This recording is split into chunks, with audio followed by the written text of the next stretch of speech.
नमस्कार. आकाश डोंगरे ऑफिशियल या यूट्यूब चॅनलवर अर्थातच मी आकाश डोंगरे आपल्या सर्वांचं सहर्ष स्वागत करतो. आज आपण अशा एका विषयावर बोलणार आहोत की ज्या विषयानं शिक्षकांच्या चारित्र्यावर कलंक लावण्याचा प्रयत्न या ठिकाणी केलेला आहे. घटना आहे नांदेड जिल्ह्यातील हदगाव तालुक्यातील तामसा या गावची. तेथील एका शाळेतील मुख्याध्यापकाने 10वीत शिकणाऱ्या मुलीवर बलात्कार करून तिचा गर्भपात केलेला आहे. आणि या घटनेमुळे संबंध महाराष्ट्रात नव्हे तर देशातील शिक्षकांच्या चारित्र्यावर प्रश्नचिन्ह उपस्थित होत आहे. कारण आईवडिलांनंतर जर मुलं कुणाला आदर्श मानत असतील तर ते आपल्या शिक्षकांना मानतात.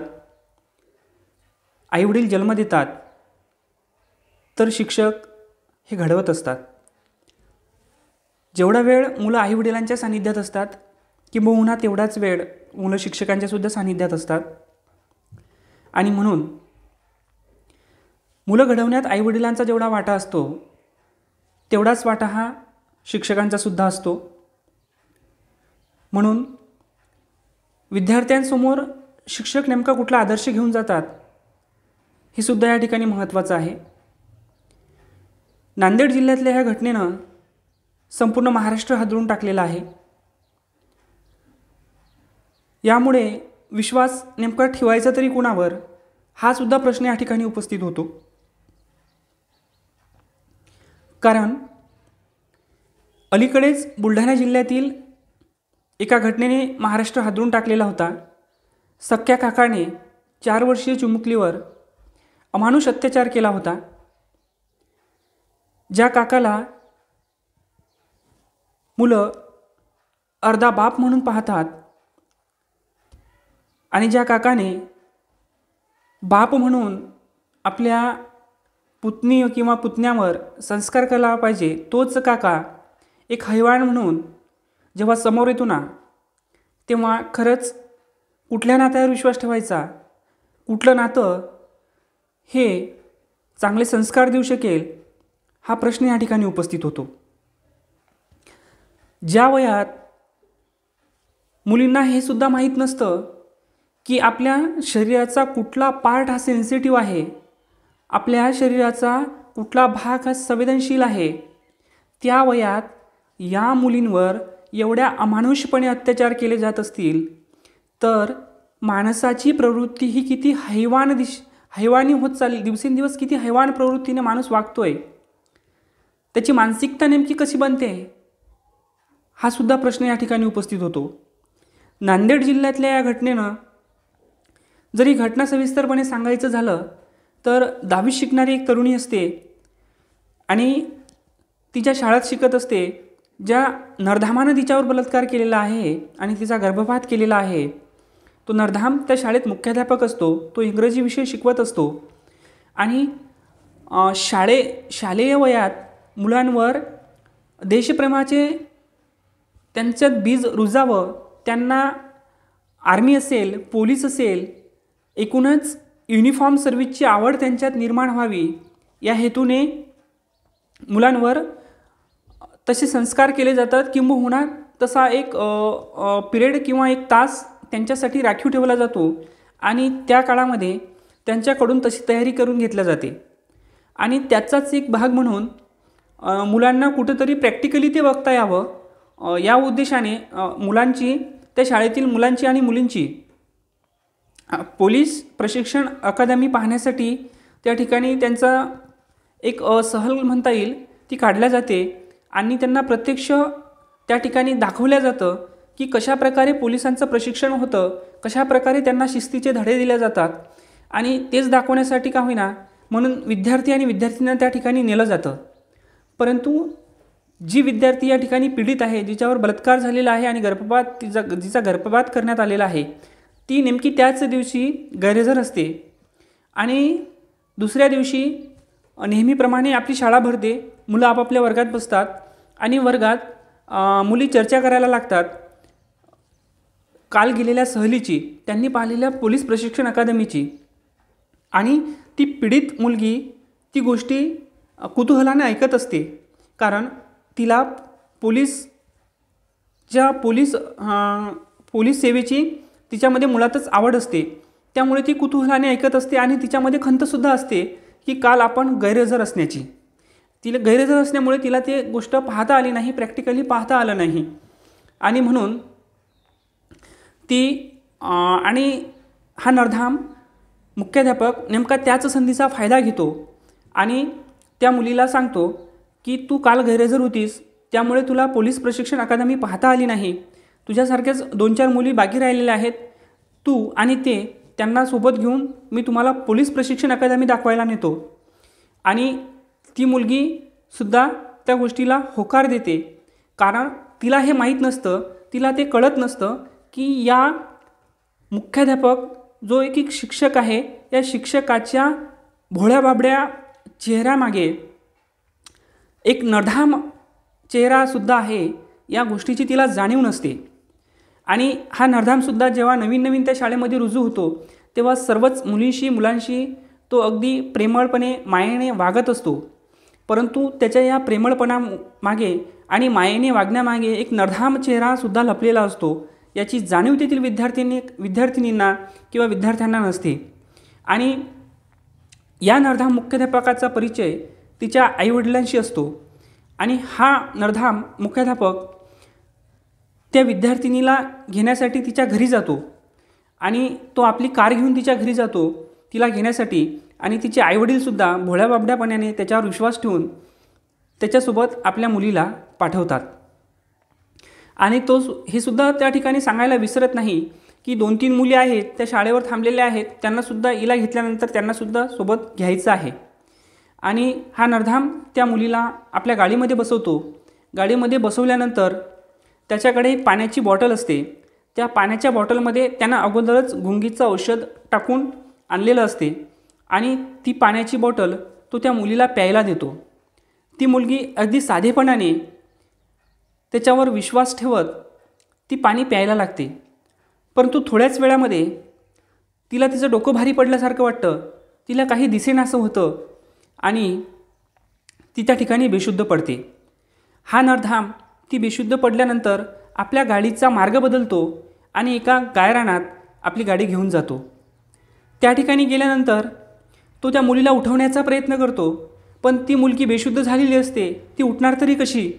आणि त्याचाच फायदा घेऊन तो नरधाम तिला आपल्या गाडीच्या मागच्या सीटवर घेऊन जातो आणि तिच्याशी नको त्या गोष्टी करण्याचा प्रयत्न करतो, किंबहुना करून बसतो. त्या मुलीला थोड्याच वेळात कळायला लागतं की आपल्याशी काहीतरी वाईट होतं आहे, आपल्यावर कोणीतरी अत्याचार करतं आहे, पण ती त्या बेशुद्धीच्या अवस्थेत असल्यामुळे ती त्याचा प्रतिकार करू शकत नाही. आणि जेव्हा तिला शुद्ध येते, ती शुद्धीवर येते, तेव्हा तिला हा नरधाम तिच्यासमोर बसलेला दिसतो आणि तिला कळून चुकतं की आपल्यासोबत खूप वाईट झालं आहे, नको त्या प्रकार आपल्याशी घडलेला आहे. तिला कळत नाही आता करायचं तरी काय.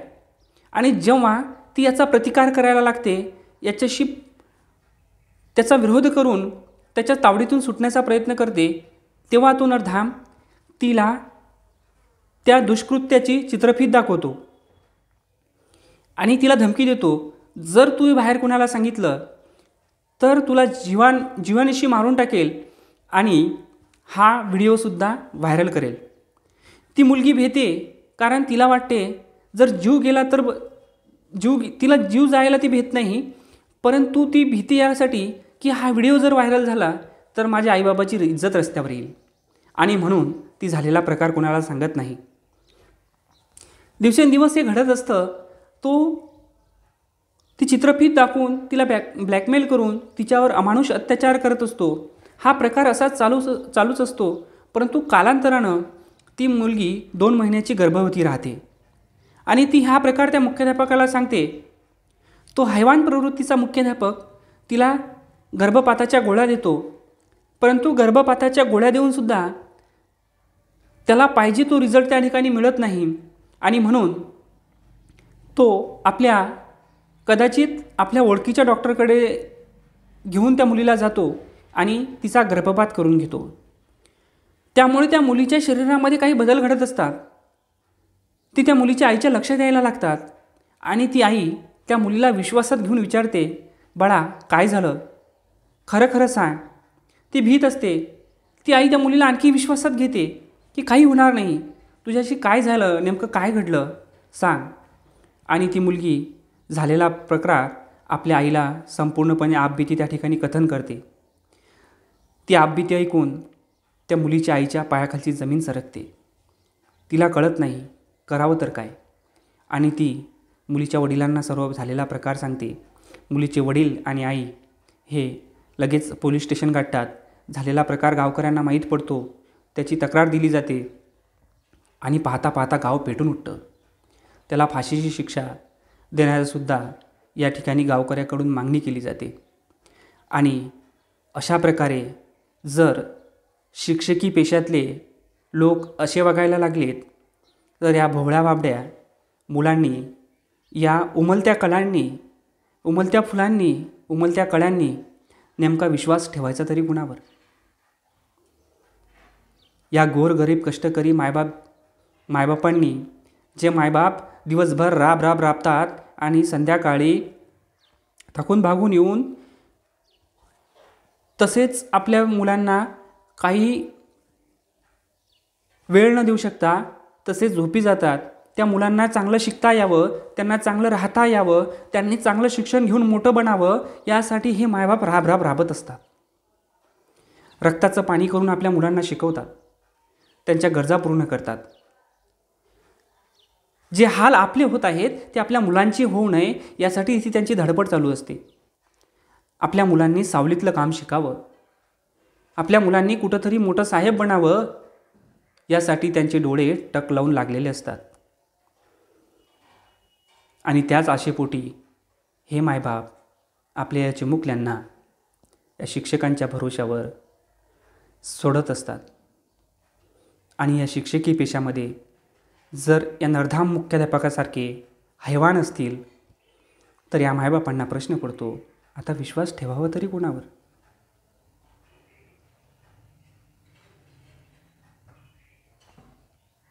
अकोला जिल्ह्यात बाळापूर तालुक्यात सुद्धा अशीच घटना घडली होती. एका नरधाम शिक्षकाने एका चिमुरडीवर अत्याचार केला होता. ह्या घटना थांबता थांबेनात. यांना कुठेतरी ब्रेक लागला पाहिजे, ह्या घटना कुठेतरी थांबल्या पाहिजेत. म्हणून शिक्षकी पेशातील या हैवानांचा शोध घेऊन लगेच यांना बडतर्फ केलं जावं, जेणेकरून या सर्वात चांगला पेशा जर कुठला समजला जात असेल तर तो शिक्षकी पेशा. त्यांच्या माध्यमातून ज्ञानदानाचं काम या ठिकाणी होत असतं. एका चपराशापासून, एका शिपायापासून तर कलेक्टरपर्यंत विद्यार्थी घडवण्याचं काम या ठिकाणी होत असतं.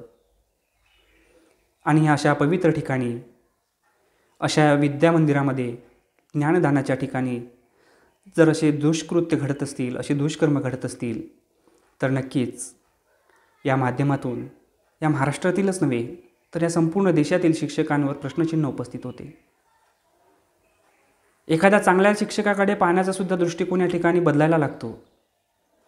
आणि म्हणून शिक्षकांनी या सर्व गोष्टीची जाणीव ठेवून या गोरगरिबांच्या मुलांना आपले मुलं म्हणून त्या ठिकाणी ज्ञानदानाचं काम करावं. कारण ज्ञानदानाशिवाय पवित्र कार्य दुसरं या ठिकाणी कुठलंही नाही. आणि म्हणून या मुलांना आपलं समजून त्याचप्रमाणे यांना माया, ममता, प्रेम द्या. आणि नक्कीच यांच्या भविष्य घडवण्यामध्ये आपण सिंहाचा वाटा उचला. आणि जर या नरधाम मुख्याध्यापकासारखे शिक्षक कुठं असतील तर त्यांना वेळीच ठेचून काढा, असं मला या ठिकाणी सांगायचं आहे. धन्यवाद.